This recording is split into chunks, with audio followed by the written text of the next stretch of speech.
Irmãos, eu quero lembrá-los que domingo que vem pela manhã nós teremos um momento muito importante na vida da nossa igreja,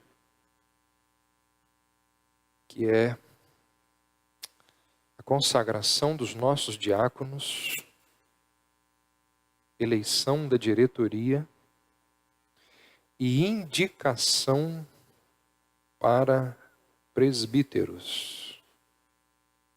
Então é um momento muito importante que faz necessária a sua presença mais do que nunca. Então, domingo pela manhã nós teremos coisas importantíssimas a serem tratadas aqui, ok? Queria convidá-las a lermos o texto de Lucas, capítulo 5. E à medida que você for achando, queria convidá-lo a ficar de pé para juntos lermos Lucas 5, a partir do verso 33 até o verso 39. É dito assim: disseram-lhe eles, os discípulos de João, e bem assim os dos fariseus, frequentemente jejuam e fazem orações. Os teus, entretanto, comem e bebem. Jesus, porém, lhes disse: podeis fazer jejuar os convidados para o casamento enquanto está com eles o noivo? Dias virão, contudo, em que lhes será tirado o noivo. Naqueles dias, sim, jejuarão. Também lhes disse uma parábola: ninguém tira um pedaço de veste nova e o põe em veste velha, pois rasgará a nova, e o remendo da nova não se ajustará à velha. E ninguém põe vinho novo em odres velhos, pois o vinho novo romperá os odres. Entornar-se-á o vinho e os odres se estragarão. Pelo contrário, vinho novo deve ser posto em odres novos e ambos se conservam.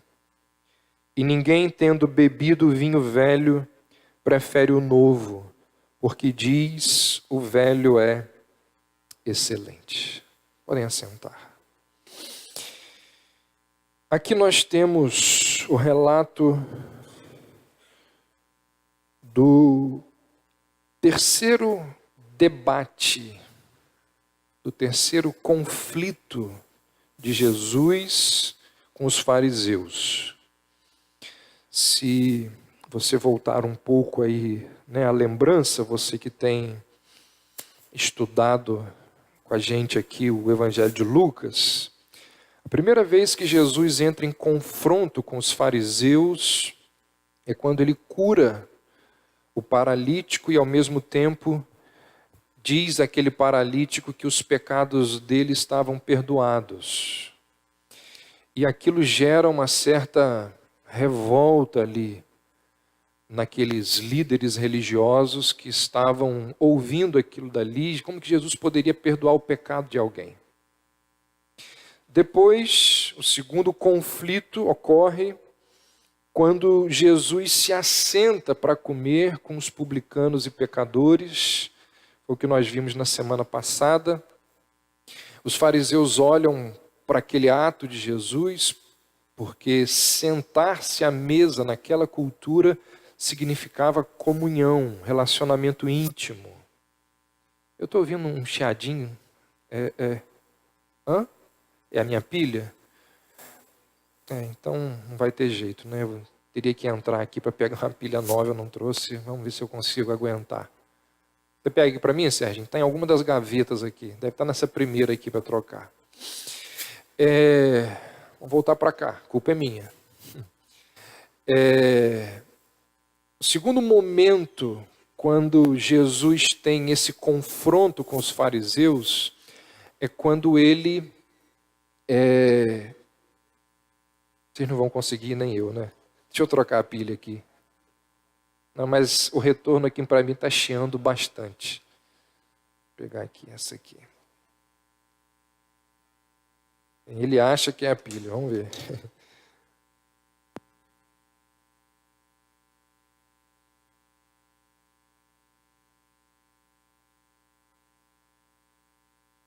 Som. Vamos ver, parece que sim.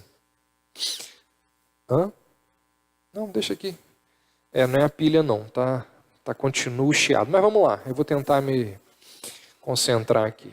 Eu estava dizendo o seguinte, esse texto aqui ele relata o terceiro embate de Jesus com os fariseus. Falei do primeiro, o segundo foi quando Jesus se assenta ali para comer com os publicanos e pecadores. Eles olham para aquele ato de Jesus e entendem que Jesus não deveria ter feito aquilo, pelo fato de que comer com alguém, sentar para comer com alguém, significava intimidade. E como que Jesus, que tinha perdoado pecados anteriormente, se relacionava com publicanos e pecadores, né? Com aquela corja, como eram considerados os publicanos naquela época. E aqui nós temos o terceiro momento quando Jesus e os fariseus entram em confronto, quando os fariseus questionam a Jesus sobre o motivo pelo qual os discípulos dele não jejuavam. Olha o que diz aí o verso 33. Os discípulos de João, e bem assim os dos fariseus, frequentemente jejuam. Semana que vem, eu vou pregar sobre jejum, não hoje. Se você tem dúvidas sobre a necessidade, nós precisamos fazer jejum ou não? Semana que vem eu vou falar sobre isso. O que é jejum? Com que frequência nós devemos fazer? Devemos fazer ou não? A gente vai falar sobre isso semana que vem. Então, os discípulos de João e bem assim os dos fariseus frequentemente jejuam e fazem orações. Os teus, entretanto, comem e bebem. É o questionamento que é feito pelos fariseus e pelos discípulos de João aos discípulos de Jesus. No Antigo Testamento só existia um jejum obrigatório. Está descrito lá no livro de Levítico. Esse jejum ele acontecia no dia da expiação, que também era conhecido ou chamado de Yom Kippur. Nesse dia, o sumo sacerdote, ele entrava no templo, levando lá o sangue de um cordeiro, e lá no Santo dos Santos, esse sangue era derramado sobre o propiciatório. E ali, o sumo sacerdote, ele pedia o perdão de Deus por todos os pecados de Israel. E era nesse dia, no dia do Yom Kippur, no dia da expiação, que acontecia um jejum nacional. É o único jejum recomendado, na verdade, ordenado pela lei. Não existe outro. E aí os fariseus, com o hábito de adicionar leis à lei, eles criaram vários outros jejuns e se gloriavam desses jejuns que eles praticavam. Na verdade, os fariseus, eles jejuavam 2 vezes por semana, na segunda e na quinta. Se você se lembra lá daquela parábola de Lucas 18, que Jesus conta do fariseu e do publicano, que subiram juntos ao templo para orar, o fariseu se coloca diante de Deus e diz o seguinte: graças te dou, a Deus, que eu não sou como esses demais homens. Graças te dou que eu não sou como essa gentalha aí desse publicano. E aí ele diz por que ele não é igual. O que ele diz? Jejuo 2 vezes por semana, dou o dízimo de tudo que tenho e faço as minhas orações. 2 vezes por semana os fariseus jejuavam. E esse ato de jejuar 2 vezes por semana acabou se tornando um símbolo da religiosidade judaica. Quem não fizesse isso não era considerado espiritual. Os fariseus, então, eles observam que os discípulos de Jesus não estavam seguindo aquele ritual dos jejuns semanais. Então, eles se dirigem aos discípulos de Jesus e os questionam sobre o porquê deles não guardarem o jejum. Lucas nos diz que, junto com os fariseus, apareceram também na sua crítica, no seu questionamento, os discípulos de João. Os discípulos de João e os fariseus eram dois grupos distintos. Mas João era um asceta, ou seja, ele vivia nos desertos, levava uma vida regrada de privação e de contínuo jejum. E aí os discípulos de João, eles se unem aos fariseus nessa crítica, nesse questionamento, conquanto eles discordassem de muitas coisas dos fariseus. Mas neste momento eles se unem em sua crítica. Lucas nos diz aqui que quem fez a pergunta foram os fariseus. Mateus, no relato que ele faz desse episódio, nos diz que quem fez essa pergunta foram os discípulos de João.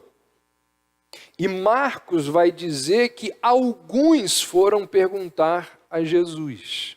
Então nós não sabemos ao certo quem realmente fez essa pergunta a Jesus. É provável que tenham sido os discípulos de João envenenados pelos fariseus.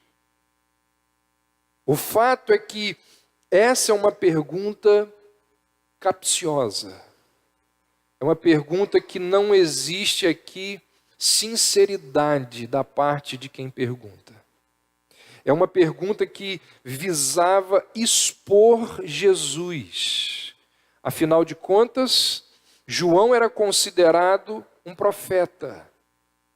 Os fariseus eram os líderes religiosos da nação. O jejum fazia parte da religiosidade judaica. Então, quando aqueles dois grupos chegam diante de Jesus e de seus discípulos e dizem assim: vocês não jejuam, o que é que eles estão tentando dizer? O que é que aquele pessoal estava dizendo para Jesus e para as pessoas que estavam ali perto de Jesus, ouvindo aquilo dali? Eles estavam dizendo o seguinte: olha, você e os seus discípulos, vocês não andam de acordo com os parâmetros religiosos da nossa nação. Você não pode ser um homem piedoso, você não pode ser um representante de Deus, porque se você fosse, você iria jejuar, os seus discípulos iriam jejuar. Então essa pergunta, ela visa expor Jesus diante da multidão como um falso profeta. Talvez para os discípulos de João fosse uma pergunta sincera, mas eles acabaram sendo ali infectados pela malícia dos fariseus e se juntaram a eles na crítica a Jesus. E o interessante é que Jesus responde. Mesmo sabendo que era uma pergunta maldosa, Jesus responde. Jesus, ele não se esquivava. E a resposta de Jesus possui 3 ilustrações, 3 metáforas. Primeiro ele fala de uma festa de noivado, verso 34. Podeis porventura fazer jejuar os convidados às núpcias, enquanto o noivo está com eles? Em algum momento você já deve ter ouvido o fato de que as festas de casamento dos judeus eram ocasiões de grande alegria. Elas duravam em média uma semana. Tinham festas que chegavam a 15 dias. E nessas festas existia muita comida, muita bebida, muita alegria. E aí Jesus vira para os fariseus e para os discípulos de João na sua resposta e diz o seguinte: vocês imaginem que no meio de uma festa de casamento, os convidados resolvam jejuar. Naquele contexto ali de muita comida, de muita bebida, de danças, de música, de alegria, quem que vai jejuar? Não combina. Não combina. Jesus estava comparando a presença dele nesse mundo a uma festa de casamento. Os tempos prometidos pelos profetas haviam chegado. O Messias estava entre eles. Não era momento de pesar, não era momento de tristeza, não era momento de rosto desfigurado, não era momento de contrição, era momento de alegria, de grande alegria. O rei chegou, o Filho de Deus se encarnou, o reino de Deus estava entre eles. Jesus diz mais: dias virão em que lhes será tirado o noivo. Naqueles dias, sim, hão de jejuar. É a primeira vez no Evangelho de Lucas que Jesus fala da sua morte.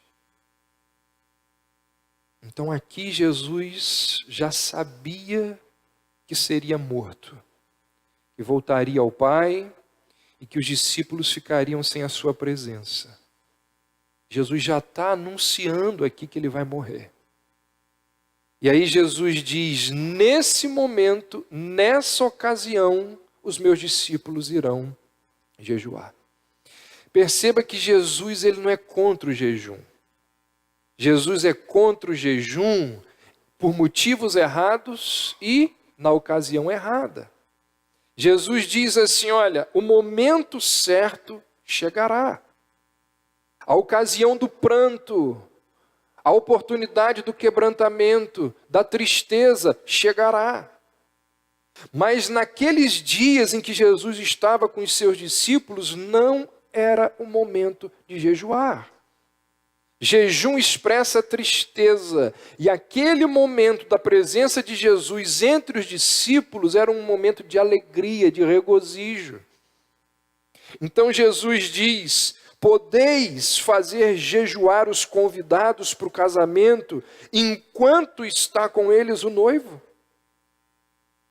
A segunda figura usada por Jesus é a do remendo de uma veste. Naquela época não existia a abundância de roupas que existe em nossos dias. Na verdade, em nossos dias, o guarda-roupa de uma adolescente da classe média tem mais roupa que as princesas tinham na época das monarquias. Muito mais. Naquela época, não existia essa abundância de roupas que nós temos. Então as pessoas, elas guardavam uma roupa que tinha sido rasgada, porque em algum momento ela poderia ser útil. Em alguma ocasião ela poderia dar um jeito de usar novamente aquela roupa.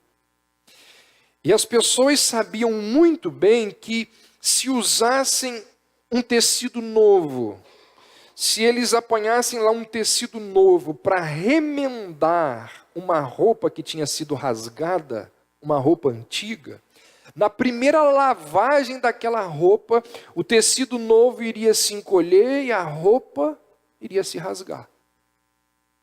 Então Jesus diz, olha aí verso 36, ninguém tira um pedaço de um vestido novo para cozer o vestido velho. Do contrário, não somente rasgará o novo, mas também o pedaço do novo não condirá com o velho.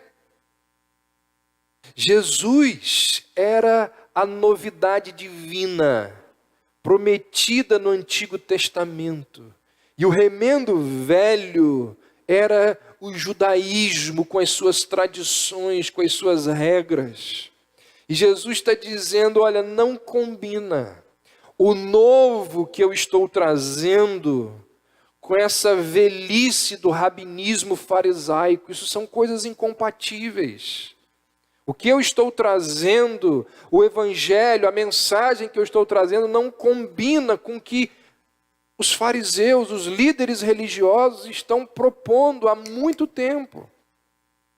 E a terceira figura usada por Jesus para responder ao questionamento dos fariseus e dos discípulos de João sobre o porquê dele e dos discípulos não jejuarem, a terceira figura é muito parecida com a segunda. Jesus diz no verso 37, ninguém deita ou coloca vinho novo em odres velhos, pois o vinho novo romperá os odres, entornar-se-á o vinho e os odres se estragarão.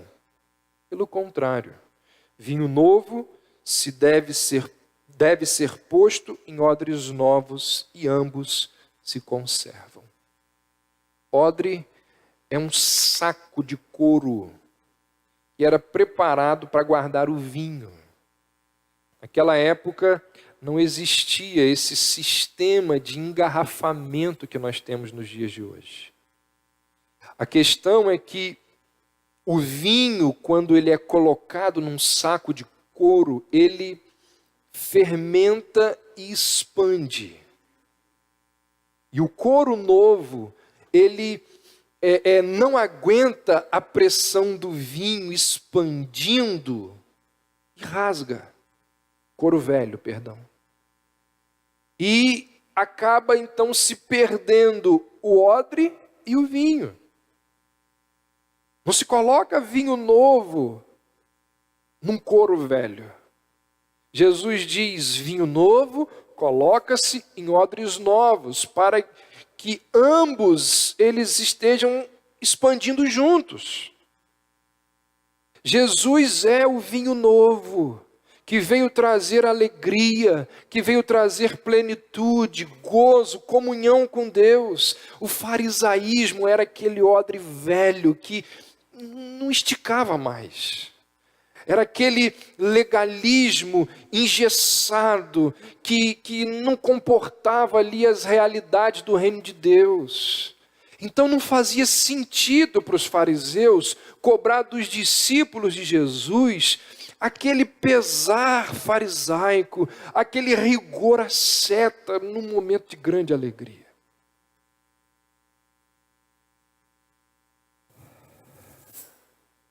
O que esse texto aqui tem a nos ensinar? Vejamos aí algumas aplicações para as nossas vidas. Primeiro, no essencial, unidade. No não essencial, liberdade. Mas em todas as coisas, o amor. Essa frase já foi atribuída a tanta gente que eu nem sei direito quem é o autor dessa frase. Mas creio eu que o contexto em que ela foi proferida pela primeira vez certamente foi um ambiente de grande debate, de intenso debate. E de um debate talvez tão acalorado que provavelmente gerou discórdia entre amigos. Esse texto nos lembra da verdade de que é possível, não só é possível, como é real, discordarmos dos nossos amigos em muitas questões espirituais. Isso fica evidente aqui na diferença que existe entre os discípulos de Jesus e os discípulos de João Batista. Olha o que diz o verso 33. Os discípulos de João jejuam frequentemente, fazem orações, mas os teus comem e bebem. Não existia diferença fundamental na doutrina ensinada pelos discípulos de João e pelos discípulos de Jesus. Os ensinos de João Batista eram claros em todos os aspectos importantes da salvação. A teologia de João Batista não continha ali doutrinas que eram contrárias àquilo que é essencial no Evangelho. Óbvio que o ensino de João não era perfeito como era o ensino de Jesus. No entanto, é um absurdo supor que os ensinamentos de João Batista, defendidos por seus discípulos, eram ensinamentos contrários ao ensino de Jesus. Existem diferenças, ou existiam diferenças entre os discípulos de João e os discípulos de Jesus? Sim. Sobre o jejuar, o comer, o beber. Alguns escritores vão dizer que existia diferenças entre eles sobre algumas questões de adoração pública. Então eles não concordavam em tudo sobre alguns aspectos exteriores da vida cristã. Mas era apenas isso, não mais que isso. Isso nos lembra que, enquanto o mundo existir, veremos diferenças dessa natureza entre os crentes. Isso é ruim porque os incrédulos, eles apontam, essas divergências doutrinárias que existem entre amigos cristãos, entre líderes religiosos, eles olham para essas divergências e apontam para elas como falhas em nossa fé. No entanto, elas existem por causa da nossa pecaminosidade. Forma de governo. Por que os batistas são diferentes dos presbiterianos?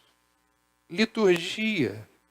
E que na igreja reformada é tão diferente das outras igrejas batistas. A questão litúrgica, modo de batismo. Por que vocês creem que é por imersão e gente tão gabaritada entende que é por aspersão? Na verdade, eu já falei aqui, nós não cremos que o único modo de batismo seja imersão. Nós cremos que é o mais adequado, mas se precisar batizar alguém por aspersão, eu batizo. Não tem crise, não. O importante é aquilo que ele simboliza.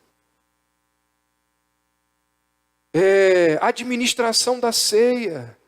Então, os cristãos, eles nunca foram unânimes nessas e em tantas outras questões. Os mais santos e mais competentes servos de Deus chegam a conclusões diferentes sobre vários assuntos. Eu achei interessantíssimo que esse ano, nas conferências da Fiel, o Augustus Nicodemos, ele apresentou o livro Santidade, do J.C. Ryle. É um livro extraordinário. Só que nesse livro, o bispo inglês, ele vai dizer que em Romanos 7, Paulo está falando de uma pessoa convertida. E o Augustus Nicodemos não crê nisso. Ele acha que em Romanos 7, Paulo está falando de alguém que não é convertido. Divergências de opiniões sobre uma questão séria, uma interpretação séria das Escrituras. John MacArthur também pensa assim como o J.C. Ryle. Quantas pessoas capacitadas são pré-milenistas? O seu Shedd, John MacArthur. Pessoas inteligentíssimas, capacitadíssimas, servos de Deus, creem que Cristo vai reinar na terra durante 1000 anos.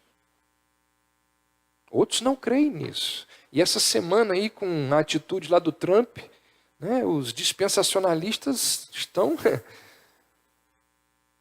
acreditando que foi o passo para a volta de Cristo. Que se choveu de mensagem nessa semana dizendo que essa atitude do Trump vai antecipar para a gente, antecipar, entre aspas, a volta de Cristo. O que eu estou querendo dizer é que existe muita gente capacitada que pensa diferente acerca de várias coisas. Enquanto o mundo existir, nós veremos diferenças de pensamento entre os filhos de Deus. Por outro lado, nós devemos louvar a Deus pelo fato de que, naqueles pontos centrais da fé, existe harmonia.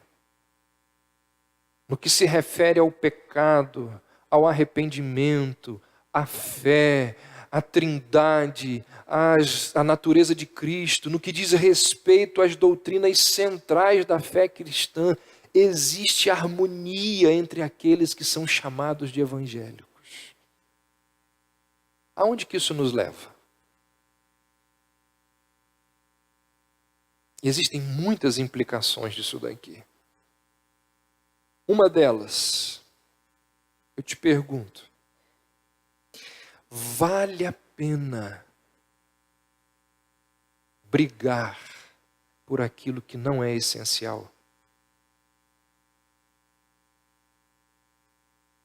E por ninharia?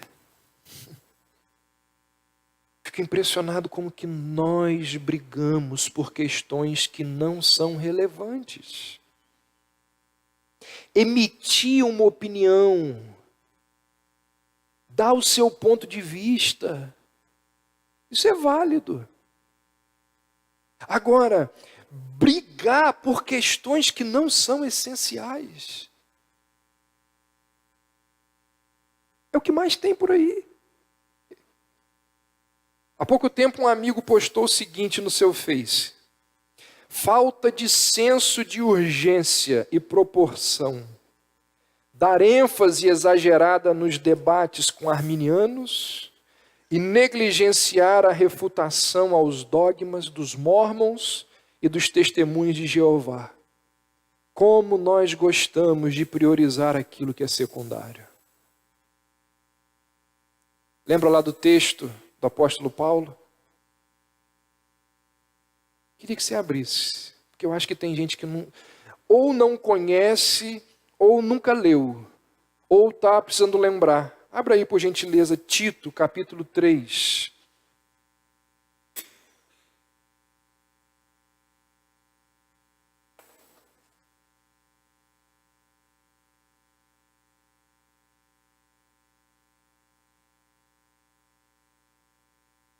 Verso 9, diz assim: evita questões tolas, genealogias, contendas e debates acerca da lei. Por que, Paulo? Porque são coisas inúteis e vãs.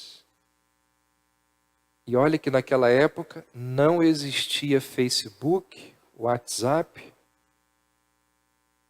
Ao homem faccioso, depois da primeira e segunda admoestação, evita. Meu amigo, você falou, não te ouviu? Para lá. Parece que muita gente não conhece esse texto. Mas você sabe por que a gente fica debatendo? Sabe por que a gente fica usando de vários argumentos? Porque é uma fogueira de vaidades.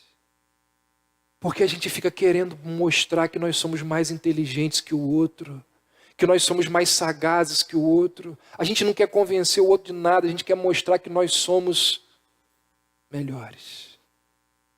É pura vaidade.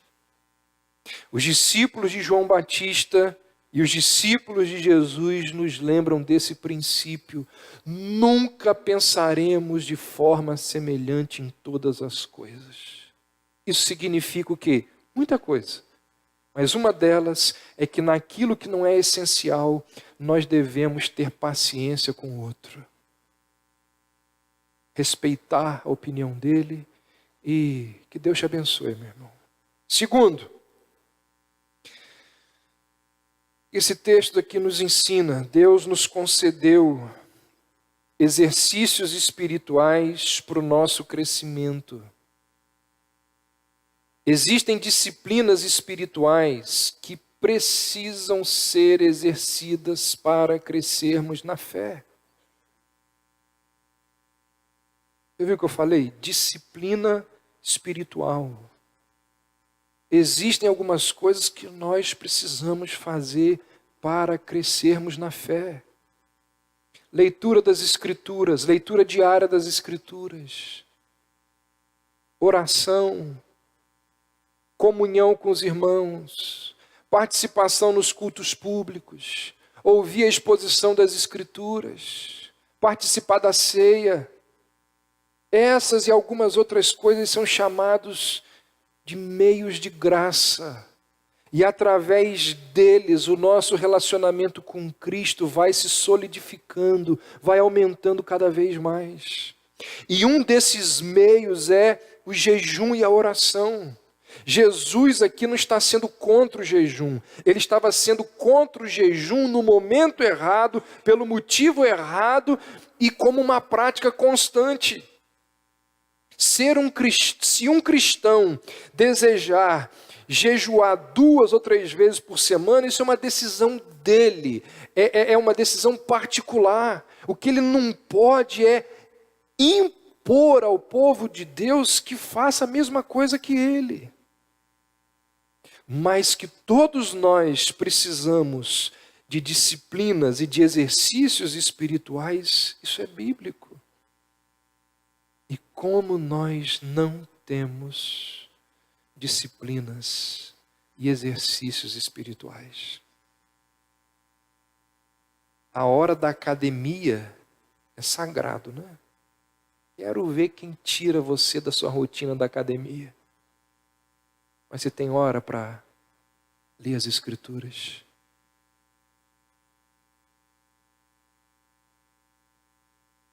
O exercício físico, disse Paulo, para pouco é proveitoso.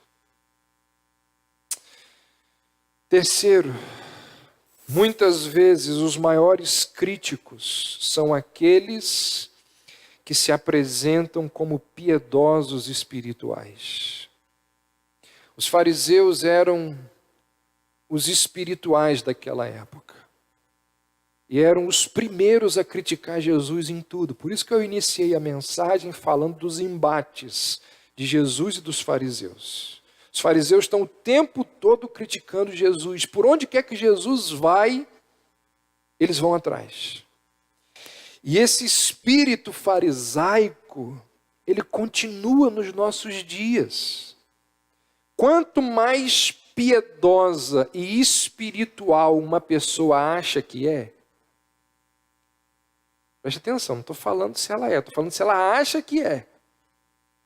Quanto mais espiritual uma pessoa pensa acerca de si mesmo que ela é, mais erro ela vai encontrar nas outras pessoas, naqueles que estão perto dela. A genuína espiritualidade, ela começa com uma noção correta de humildade. Eu sou um pecador miserável, salvo pela graça. Quem sou eu para ficar julgando fulano? E quem vai cuidar dele é o Senhor. Essa é uma atitude que deve ser tomada de julgamento quando alguém está em pecado da igreja.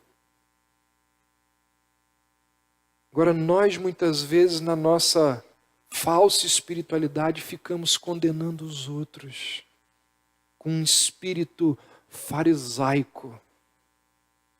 Aquele que, por se achar espiritual, vive julgando os outros, ele está muito longe da verdadeira espiritualidade.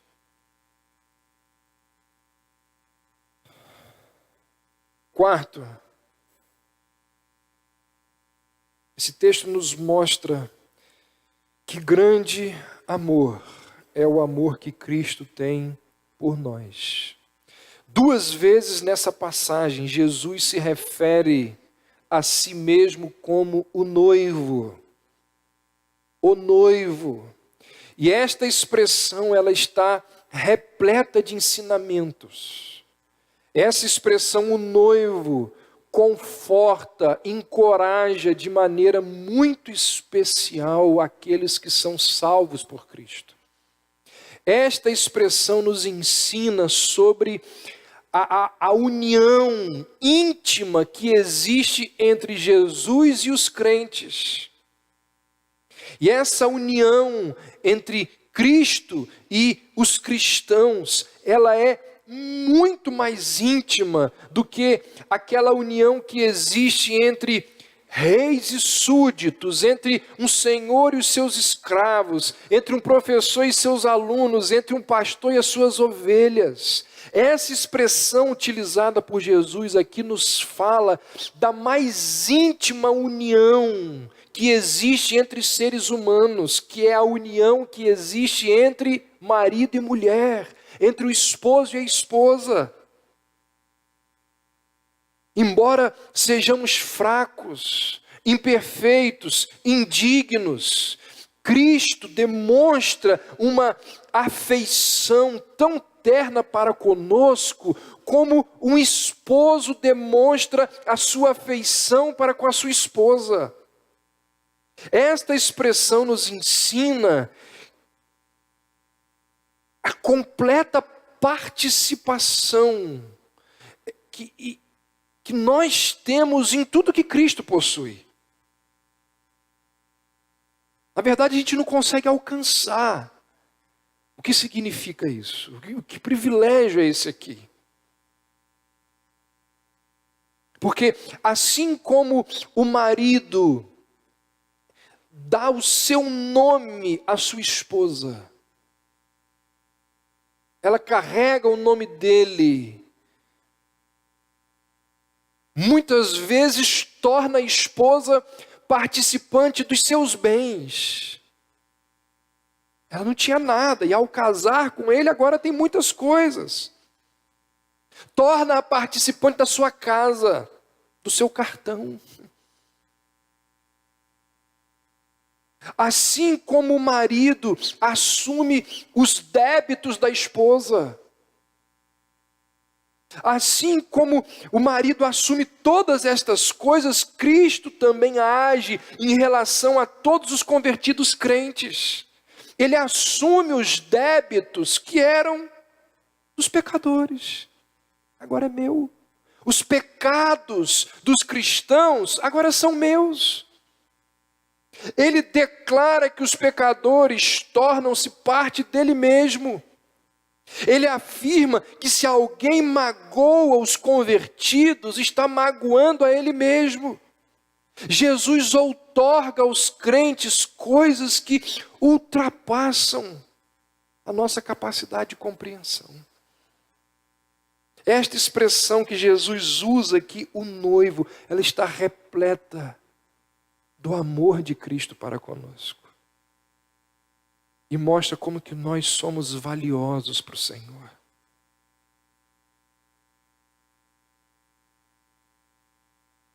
Jesus uma vez disse assim: ai daquele que fizer tropeçar a um destes pequeninos. Melhor lhe fora apanhar uma corda, amarrar essa corda numa pedra, a outra parte no pescoço e se lançar num rio. Por causa do amor que ele tem pelos pequeninos, por aqueles que são deles, são dele. Por fim, vida cristã não é um remendo ou uma reforma do que está velho, mas algo totalmente novo. O reino de Deus, simbolizado pelo vinho novo e pelo remendo novo, não cabia ali nos moldes daquela religião antiga e legalista. Jesus está dizendo, olha, eu não vim aqui reformar a religião desses dias. Eu vim trazer algo novo. E era muito importante que os leitores de Lucas entendessem que o cristianismo não era a continuação do judaísmo. É verdade que o cristianismo, ele veio de dentro do judaísmo, mas era algo completamente diferente. O cristianismo não é uma reforma do judaísmo, não é um remendo das práticas judaicas. E foi isso que muitas pessoas pensaram no começo. Quando Paulo começou a pregar o evangelho nas cidades e causava lá muitos tumultos, os governadores romanos disseram o seguinte para os judeus: olha, esse tumulto aí, isso não é um assunto de Estado, isso é uma discussão entre vocês. Eles não conseguiam entender que o que Paulo estava propondo era completamente diferente do judaísmo. O que Jesus está nos dizendo aqui é que vida cristã, preste atenção nisso, vida cristã não é um verniz que é colocado numa vida correta aos olhos dos outros. Vida cristã não é uma caiação que se coloca numa estrutura rota.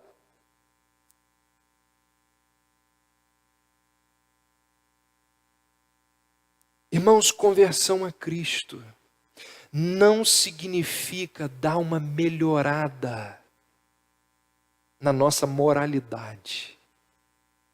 Cristianismo não é simplesmente seguir um conjunto de preceitos, que é o que muita gente faz. O que é ser cristão? Ir na igreja, ir no culto de oração, dar o dízimo, não roubar, não adulterar,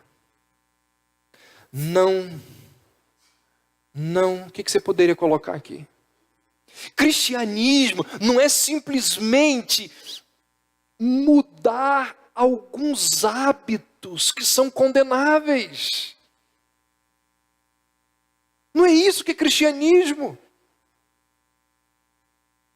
Cristianismo é relacionar-se com uma pessoa. É relacionar-se com uma pessoa.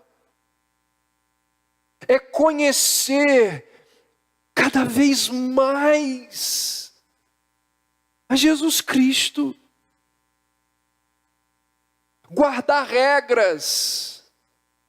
Melhorar hábitos pecaminosos. Isso é religião. Conhecer Cristo leva-nos a mudanças de hábitos pecaminosos. Mas tem muita gente que só tenta seguir regras e não conhece Cristo. E não se aprofunda na sua relação com Cristo. Cristianismo é quando nós dizemos assim: o que para mim era lucro, passei a considerar perda. Cristianismo é o entendimento de que todas as nossas conquistas, os nossos títulos, as nossas propriedades, de que todas estas coisas não são capazes de nos trazer a alegria que existe apenas em Cristo Jesus. Quando nós entendemos isso, nós dizemos assim: consideramos tudo como perda, por causa da sublimidade do conhecimento de Cristo Jesus.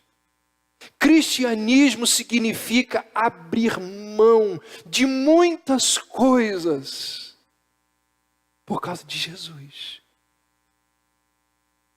Paulo disse assim: por amor do qual considero todas as coisas como refúgio, ou considero todas as coisas como refúgio para ganhar Cristo. Gente, cristianismo não é guardar regra. Não é colocar um tecido novo numa veste velha. Cristianismo é relacionar-se com uma pessoa. E quando nós nos relacionamos com Jesus, e quando nós conhecemos a Jesus, nós deixamos de buscar o que é nosso e passamos a buscar aquilo que é do outro. Quando nós conhecemos Jesus Cristo, nós consideramos os outros superiores a nós mesmos. Quando nós nos relacionamos com Jesus, nós somos capazes de lavar os pés daqueles que muito em breve estarão nos abandonando. Quando nós nos relacionamos com Jesus, nós nos esquecemos das coisas que para trás ficam e nós avançamos para onde? Para conhecer aquilo pelo qual nós fomos conquistados. Quando nós nos relacionamos com Jesus Cristo, nós vivemos todos os dias dizendo assim: Pai, seja feita a tua vontade, não a minha. Quando nós conhecemos e nos relacionamos com Jesus, nós nada fazemos por partidarismo ou vanglória, mas tudo que fazemos é baseado em humildade. Quando nós ouvimos Jesus diariamente, nós não andamos ansiosos de coisa alguma, porque sabemos que Ele tem cuidado de nós. Quando nós nos relacionamos com Jesus, tudo que é verdadeiro, tudo que é respeitável, tudo que é justo, tudo que é puro, tudo que é amável, tudo que é de boa fama, tudo que merece louvor, são essas coisas que ocupam o nosso pensamento, porque nós nos relacionamos com Ele. E não permitimos que outras coisas ocupem o nosso pensamento. Quando nós nos relacionamos com Jesus, nós aprendemos a viver contentes em toda e qualquer situação. Quando nós nos relacionamos com Jesus, nós vivemos de modo digno das verdades que chegaram até nós pelo Evangelho. Cristianismo não é guardar um conjunto de regras, é relacionar-se com uma pessoa.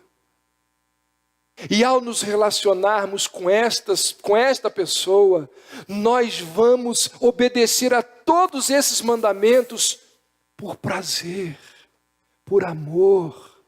Porque como disse Jesus, os meus mandamentos não são penosos. Porque as pessoas os seguem por amor, porque eles se relacionam com uma pessoa. E nós faremos tudo isto porque existirá em nós o mesmo sentimento que também houve em Cristo Jesus. Mas me parece que para muitas pessoas, cristianismo é um remendo novo numa roupa velha. É por isso que vida cristã é tão complicado para muita gente. Porque eles encaram o cristianismo como mais uma doutrina, mais uma ideologia, mais um compromisso. As verdades da palavra de Deus entraram na mente, mas não desceu para o coração. C.S. Lewis disse que a maior distância do mundo tem 10 centímetros entre a mente e o coração.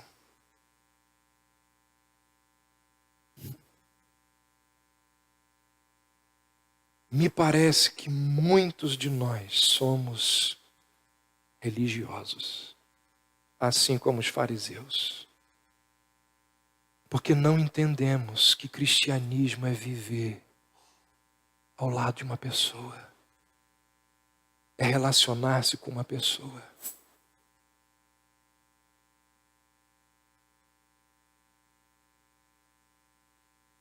Normalmente, os casais planejam ter filhos, não é? Normalmente é assim que acontece. Casou, vai ter filho. E a gente pensa, né, quando a gente casa, uma das coisas que a gente pensa é em ter filhos. Muitos pensam em ter um, outros pensam em dois, e quando a vasectomia demora, vem o terceiro, né? Muitos esperam um tempo depois do casamento para ter filhos.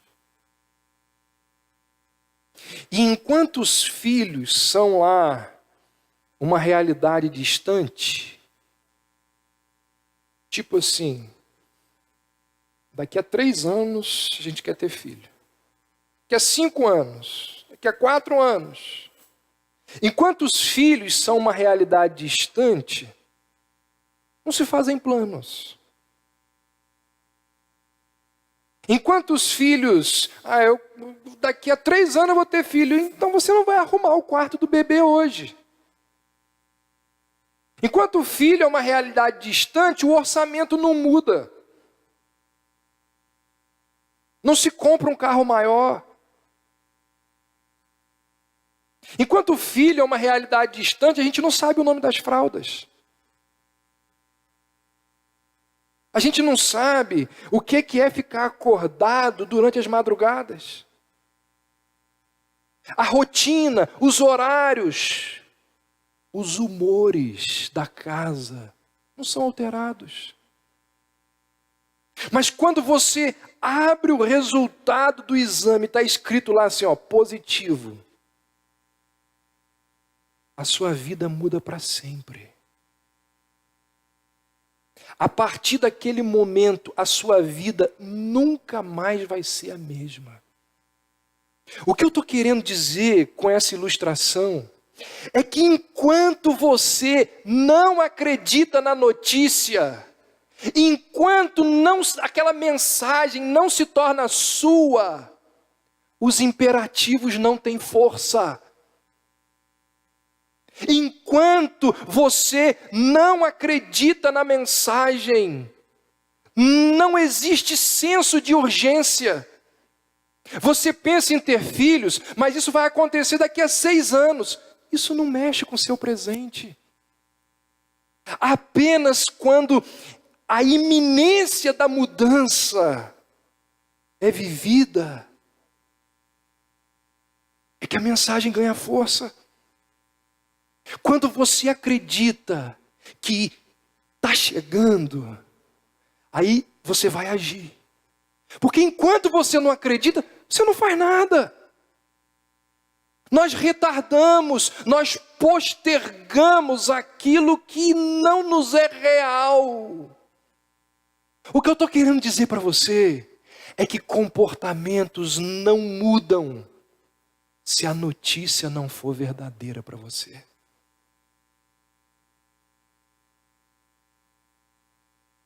Não há mudança na sua vida se a notícia não é real para você. Hábitos não mudam se a notícia parece distante. Por que muita gente não muda? Ouve e não muda. Porque aquilo que ela ouve, para ela, é distante. Não é real. Não alcançou o coração.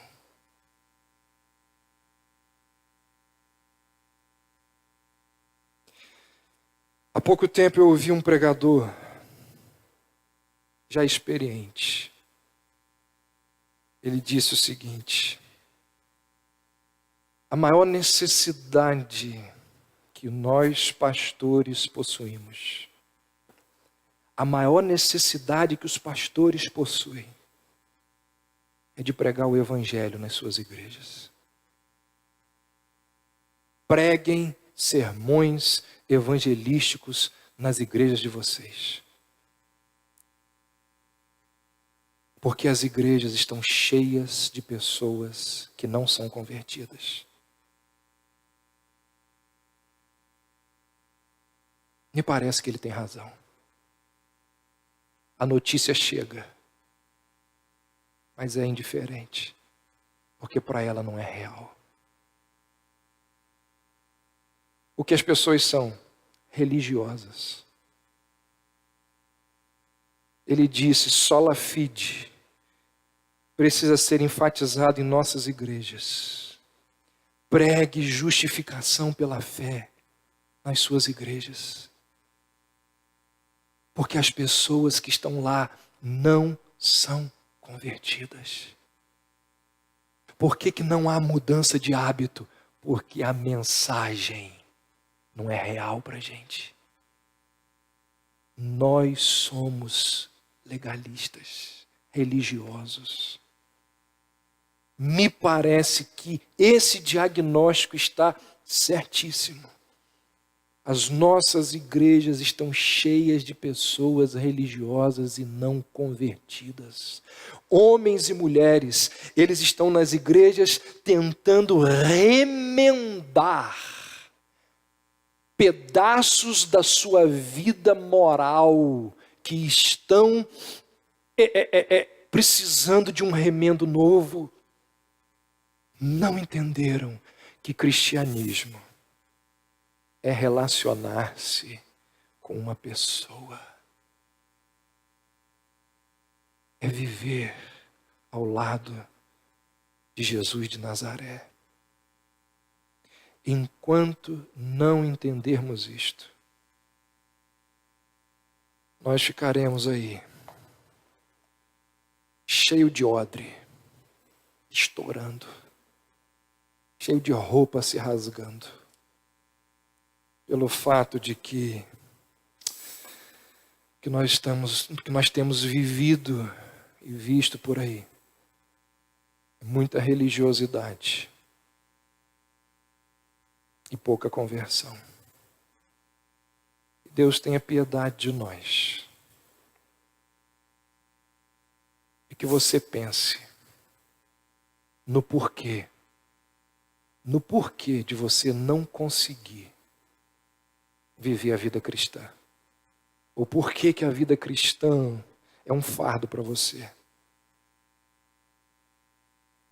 A palavra de Deus está cheia de advertências que são dadas, são direcionadas a pessoas que estão dentro das igrejas.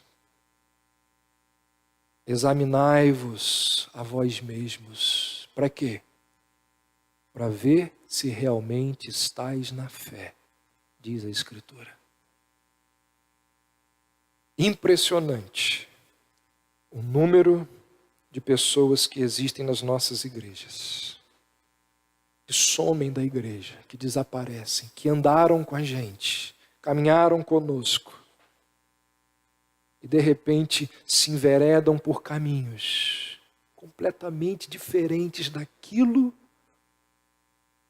que sempre foi ensinado nas Escrituras. Religiosidade. Que Deus tenha piedade de nós e que você sonde o seu coração, porque isso é muito sério. Senhor Deus,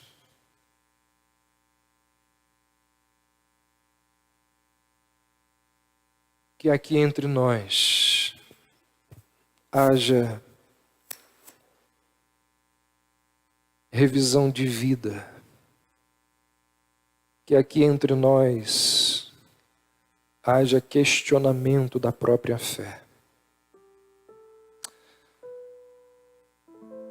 que aqui entre nós haja entendimento de que cristianismo é muito mais do que seguir preceitos e doutrinas. Cristianismo é relacionar-se com Jesus Cristo. É gostar, é amar, é conviver com o Salvador, com o Redentor, com o noivo. Ó Deus, quantos que aqui entre nós possuem orações mecânicas, leem a Bíblia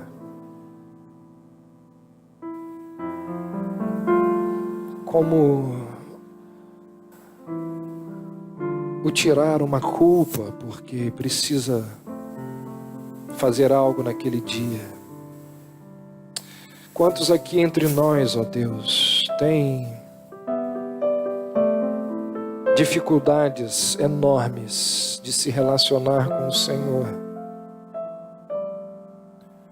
Quantos aqui entre nós estão com uma vida árida, passando por desertos espirituais?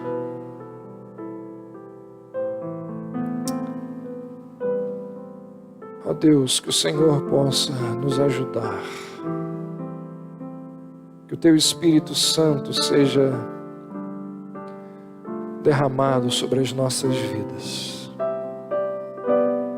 e traga o vinho novo, a alegria, o gozo da relação que existe com o Salvador. Perdoa-nos, ó Deus, pelo nosso legalismo, pelo nosso farisaísmo. Perdoa-nos pelo nosso orgulho espiritual.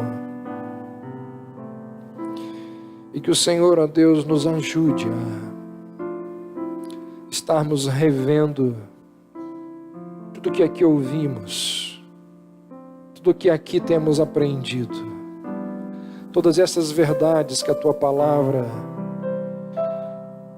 tem levado às nossas mentes e aos nossos corações. Que as exposições, ó Deus, do Evangelho de Lucas possam transformar a vida de religiosos desta igreja. Que a exposição da Tua Palavra possa trazer conversão àqueles que simplesmente são membros desta igreja. Que a Tua Palavra pregada e exposta domingo após domingo possa confrontar aqueles que são membros desta igreja e que creem que estão indo para o céu quando na verdade estão caminhando para o inferno. Que a Tua Palavra, ó Deus, possa retirar destas pessoas o coração de pedra e dar a eles um coração de carne, sensível à palavra do Senhor, ao toque do Teu Espírito. Nós assim oramos e te pedimos, em nome de Jesus.